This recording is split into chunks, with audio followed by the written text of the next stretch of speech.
Sorry, did see you standing there. Hope I haven't kept you waiting. Welcome to the library. What was I reading? Well, glad you asked. You know, these Bible story books are awesome. People often forget that these weren't originally printed for just kids. They were published serially in the Plain Truth during the 1960s. They're not just for kids. There's a lot of adult lessons to learn. Anyhow, I was reading about Elijah. Who was Elijah? You got to consider that Elijah, both the name and title, is an office, a job. It's also a task. It's something that somebody working underneath that title does.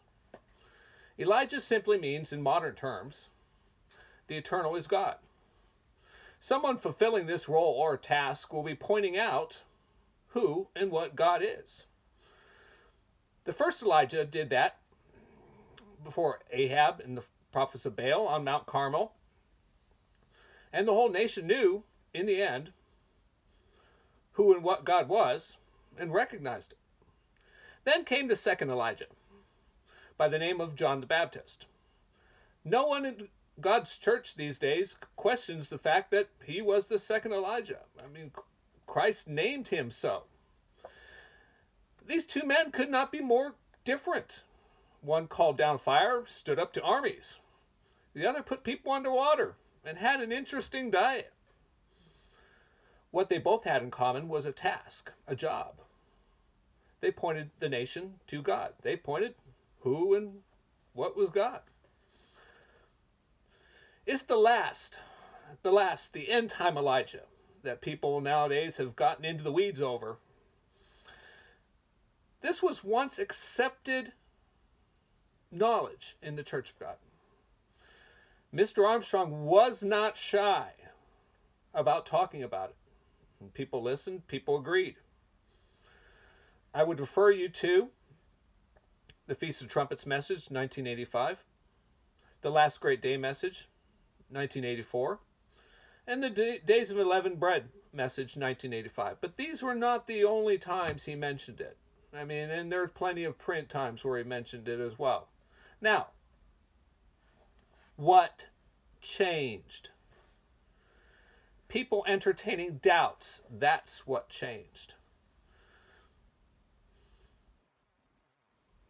The facts did not change, but people's view of the facts changed.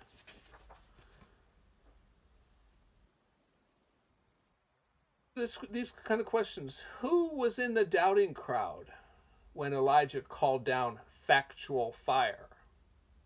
Now, would you want to be in that group? Who were in the doubting crowd when John the Baptist stated factually, "Behold, the Lamb of God"? Would you want to be in that group? In this modern era. No, before the ministry of Mr. Armstrong, before Mr. Armstrong came along, there was zero knowledge of just who and what God was. This knowledge had been lost since the first century. It had been lost. Before the modern era, zero knowledge.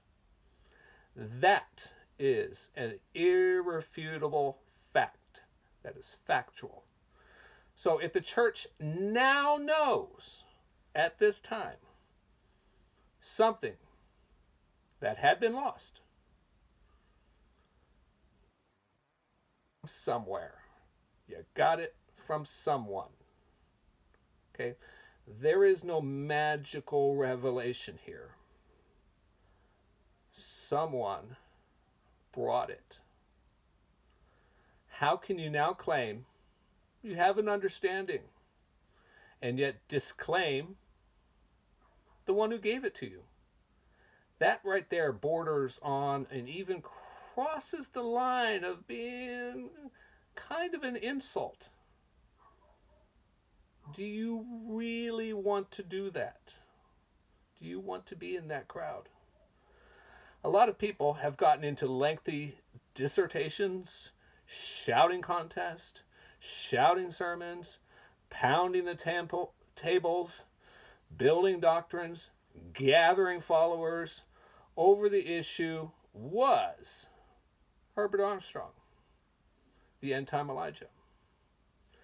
This is creating chaos out of something really simple.